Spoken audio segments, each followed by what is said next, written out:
Shout out sa inyo lahat guys, yung tinatrangkaso ka guys.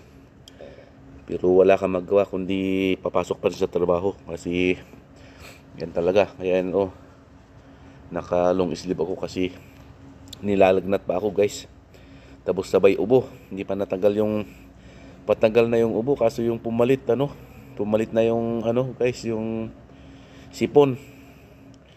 Kaya ito, pasok pa rin kasi wala tayong magawa dito sa ibang bansa. Talagang pasukan pa natin kasi sayang naman yung pag magsiklip tayo baka 5 days kakaltasan pa tayo ng kaya ito, kahit ganito na sinisipon tayo guys, wala tayong choice kundi pumasok sa trabaho guys. Ganyan talaga, pasok pa rin tayo sa trabaho at ganyan. Kaya ganyan ang buhay OFW.